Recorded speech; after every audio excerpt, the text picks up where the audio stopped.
ഇന്നത്തെ ആരി ക്ലാസ്സിൽ നമുക്ക് ആരി ബാക്ക് ചെയിൻ സ്റ്റിച്ച് എങ്ങനെയാണെന്ന് നോക്കാം.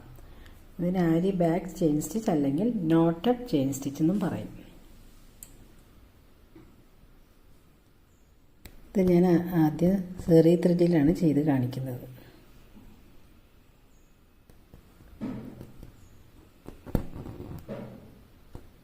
നമ്മളിങ്ങനെ ചെയിൻ സ്റ്റിച്ച് എടുത്ത് അതിൻ്റെ തൊട്ട് മുന്നിൽ ഒരു ചെറിയ ചെയിൻ, വീണ്ടും നീഡിൽ ബാക്കോട്ട് എടുത്ത് ഈ ആദ്യം ചെയ്ത ചെയിനിൻ്റെ ഉള്ളിൽ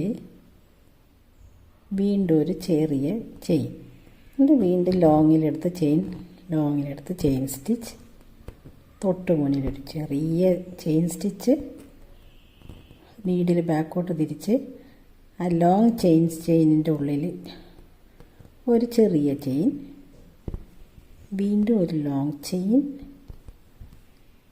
ഒരു ഷോർട്ട് ചെയിൻ, ബാക്കോട്ട് തിരിച്ച് വീണ്ടും ഒരു ഷോർട്ട് ചെയിൻ.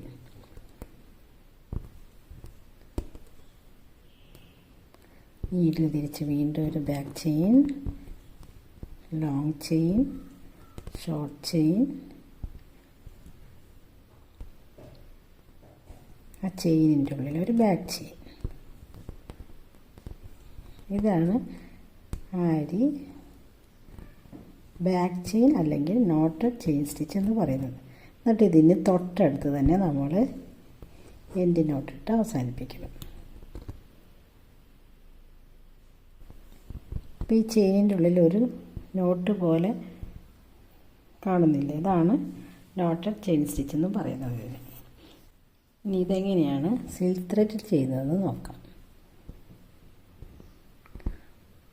നമ്മൾ ലോക്ക് സ്റ്റിച്ചിട്ട് ഒരു ലോങ് ചെയിൻ സ്റ്റിച്ച്, തൊട്ട് മുന്നിലൊരു ഷോർട്ട് ചെയിൻ, വീണ്ടും ബാക്കോട്ട് തിരിച്ച് ആദ്യം എടുത്ത ലോങ് ചെയിനിൻ്റെ ഉള്ളിലൊരു വീണ്ടും ഒരു ഷോർട്ട് ചെയിൻ, വീണ്ടും ലോങ് ചെയിൻ, ഒരു ഷോർട്ട് ചെയിൻ, ഒരു ബാക്കിലൊരു ചെയിൻ.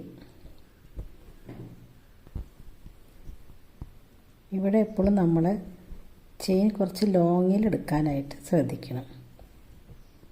പിന്നെ ഇത് സാധാരണ ഇത് ചെയ്യുമ്പോൾ എപ്പോഴും എന്തെങ്കിലും ബീഡ്സും കൂടി ഇതിനകത്ത് കോർത്തിട്ടാണ് നമ്മൾ ചെയ്യുക. ഇതിപ്പോൾ അത് ബീഡ്സ് പഠിക്കുമ്പോൾ എങ്ങനെയാണെന്ന് നമുക്ക് പഠിക്കാം.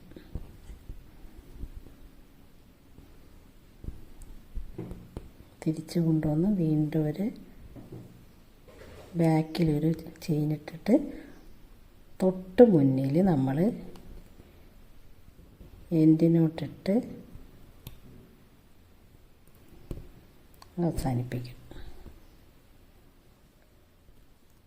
ഇതാണ് ആരി വർക്കിലെ ബാക്ക് ചെയിൻ സ്റ്റിച്ച് അല്ലെങ്കിൽ നോട്ടഡ് ചെയിൻ സ്റ്റിച്ച് എന്ന് പറയുന്നത്.